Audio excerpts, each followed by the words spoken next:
তাহলে এটা আমরা কি প্রুফ বলতেছি?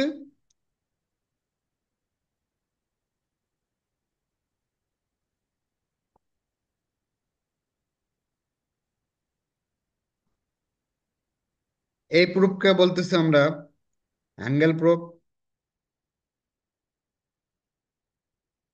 Angle proof. আরেকটা নাম কি? এটাকে আমরা বলতেছি শেয়ার প্রুফ।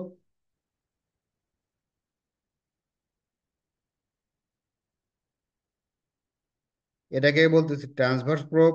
মানে একই কথা আর কি। Transverse proof.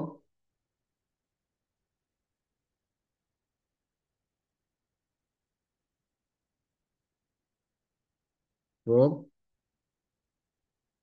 এটাকে বলতেছি ট্রান্সভার্স প্রুফ। সাউন্ডের কোন মোড কাজে লাগবে এখানে? শেয়ার এবং ট্রান্সভার্স।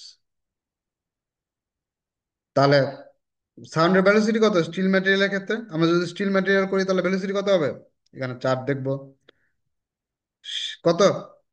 ট্রান্সভার্স বা শেয়ার মোডে কত? এটা ট্রান্সভার্স কত বলো? 3250। আমরা শুধুমাত্র দুটা সাউন্ডের কথা মনে রাখবো। ঠিক আছে?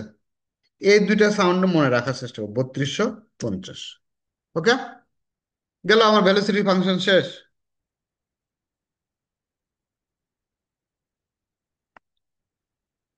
আমাদের ভেলোসিটি ফাংশন শেষ। এবার আসবো ভেলোসিটি গেল। তাহলে আমরা যখন যে প্রোব নিয়ে কাজ করব ভেলোসিটি আমি সেইভাবে দেব। অ্যাঙ্গেল প্রুফ কাজ করলে ডাটা ইনপুট হিসাবে আমরা এটা দিব। নর্মাল প্রুফ নিয়ে কাজ করলে আমরা মেশিনের ডাটা ইনপুট হিসাবে এটা দিব। ওকে। এবং ডাটা ইনপুট কিভাবে করা যায় এটা খুব সিম্পল, ও দেখাইছে, দেখছো নবগুলো চাপে বাড়ে কমে। ঠিক আছে? এগুলো সব মেশিনে যখন হাত দিবা বা আমি কালকে আরো যখন ডিটেলসে যাব। 3 নাম্বার, 3 নাম্বার একটা ফাংশন আমার জানা দরকার হচ্ছে material thickness. Very simple. Just material থিকনেসটা ডাটা ইনপুট হিসেবে যা ম্যাটেরিয়াল থিকনেস সেটা তুমি দিয়ে দিবা। 4 নাম্বার, অ্যাঙ্গেল। অ্যাঙ্গেল কত হবে? অ্যাঙ্গেল ডাটা হিসেবে কি, যখন নর্মাল প্রুফ ইউজ করবা 0। তখন অ্যাঙ্গেল হবে হচ্ছে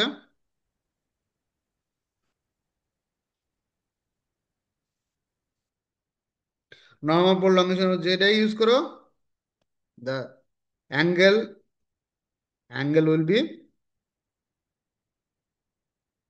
0।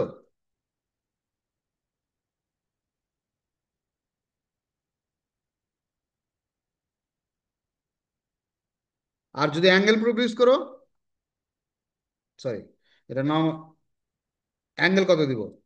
আর যদি আমরা নর্মাল প্রুফ ইউজ করি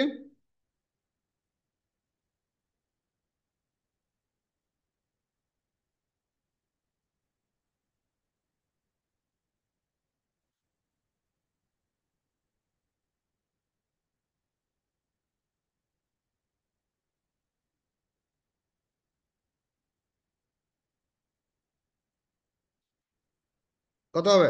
নর্মালি আমাদের অ্যাঙ্গেল কত থাকে? অ্যাঙ্গেল প্রুফে অ্যাঙ্গেল কত থাকে নর্মালি?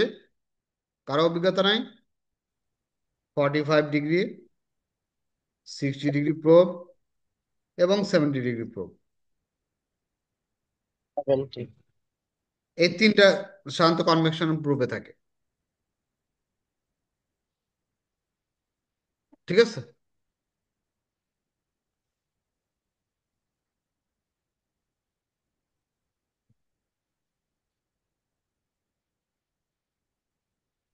যে এই জিনিসগুলো একটু এই 7টা ফাংশনগুলো একটু ভালোভাবে বুঝবে, তার জন্য এটি কোনো ব্যাপার না। এরপরে কি 5 নম্বর ফাংশন কি বলবো?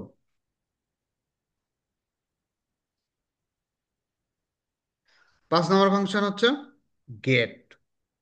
গেট তোমার হচ্ছে, যদি দেখবা যে একটা ইউটি মেশিনে একটা লাইন দেখা যাচ্ছে,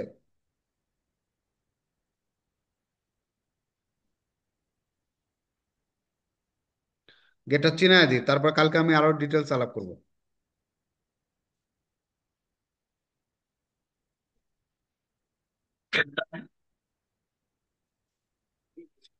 এই যে দেখো, এই যে লাইনটা, এই লাইনটা হচ্ছে কাজ করে, আমি আমি যে কার্সরটা নিয়ে যেমন কাজ করতেছি, ইউটিউব মেশিনের এটা কার্সর। এই কার্সরটা যখন যে ইকোর উপর নিয়ে যাবা, সেই ইকোর ইনফরমেশন গুলা তুমি নিচে উপরে দেখতে পাবা। এই গেটটা হচ্ছে আমার ইউটিউব মেশিনের কার্সর। এই কার্সরটা যেখানে নিয়ে যাবা, যে ইকোর উপর নিয়ে যাবা, সেই ইকোর ইনফরমেশন গুলা তুমি উপরে নিচে দেখতে পাবা। That is called gate. Gate কি করে, ফাংশনটা কি, গেটের ফাংশন আমি ফাংশন কালকে নিয়ে আলাপ করবো। ছয়, 6 নম্বর কি, গেইন। গেইন জিনিসটা কি, মেশিনের এনার্জি। মেশিনের এনার্জি। এনার্জি কেমন, যদি গেইন বাড়াও, তাহলে এখানে যে ইকো থাকবে,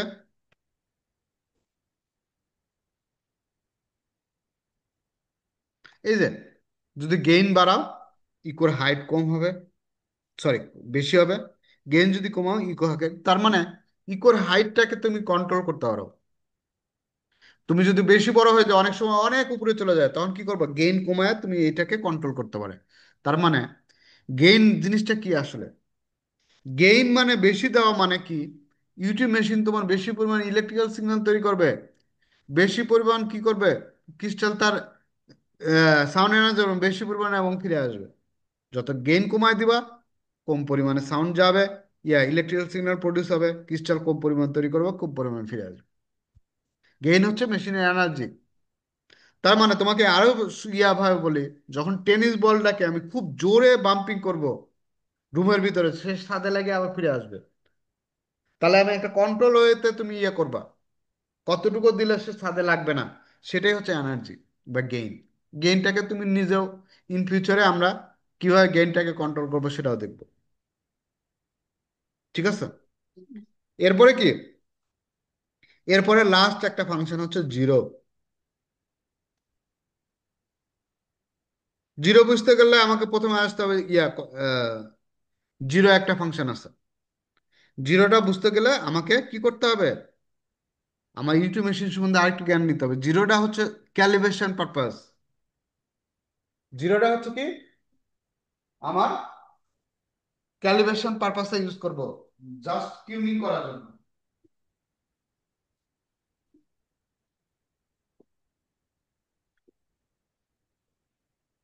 টিউনিং করার জন্য জিরোটা আমার লাগবে। মানে টিউনিং করে আমি, ধরো আমি একটা মেশিন করলাম, আমার একটা জানা মানের একটা থিকনেসের ম্যাটেরিয়াল আছে, আমি এটাকে ক্যালিব্রেশন করব। আমার জানা মান 50, কিন্তু মেশিনে শো করতেছে কত, হয়তো 60 70 বা 40 বা 30। তখন কি করব, এই জিরোটাকে আমি কমায় বাড়াবে, আমি টিউনিং করে আমি 50ই বানাবো। ঠিক আছে, সেটা হচ্ছে জিরোর ফাংশন। ঠিক আছে, তা আজকে এই 7টা ফাংশন আমি তোমাদেরকে সবাইকে দিয়ে দিচ্ছি, গ্রুপে দিয়ে দিচ্ছি। সবগুলা আমরা আরো ডিটেলস নিয়ে আলাপ করব। আপাতত তোমাদের কাজ হচ্ছে এই ফাংশনগুলো একটু মনে রাখা। আর কালকে নেক্সট ক্লাসে আমি ফাংশনগুলো নিয়ে আরো ডিটেলস আলাপ করব।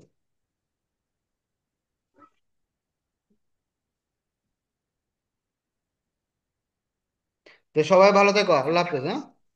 আল্লাহ হাফেজ। ওকে। আসসালামু ওই আলাইকুম। ক্লাস কি 3 তারিখে 4 তারিখ? 3 এবং 4 সেম টাইম। Okay sir.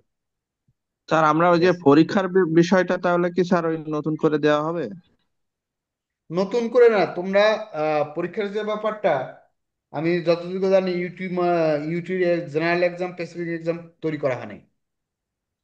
ঠিক স্যার পিটিএমটি, তোমরা এমনি তোমরা ওই যে করবে না, যে যখন সাবমিট করবা তখন আমি দেখতে পারবো তোমাদের পারফরমেন্স কেমন। এমনি যে আরো আরো আরো প্রত্যেকটা মিনিমাম তোমরা কোশ্চেন গুলো, ব্যাংক গুলা, যে যতটুকু পারো সাবমিট করে দাও। আমি স্যার আমি ওইগুলাকে ওইটাই বলতেছিলাম পরীক্ষা হিসাবে যে আমরা কনসিডার করবো। আমরা কি আমরা কি পরীক্ষা দেওয়া শুরু করব স্যার? অবশ্যই। জেনারেল এক্সাম, আরটিটা শুরু করো। আরটির জেনারেল এবং স্পেসিফিক আলাদাভাবে দেওয়া হয়েছে। ঠিক আছে জেনারেল স্যার। এক্সাম শুরু করে শেষ করো, তারপরে হচ্ছে বাকিগুলা যে কোশ্চেন গুলো আছে ওইগুলাই তোমরা সাবমিট করো, আমি আমি দেখতে পারবো সবগুলাই। জি স্যার। ওকে, সবাই ভালো থেকো, আল্লাহ হাফেজ। আসসালামু আলাইকুম।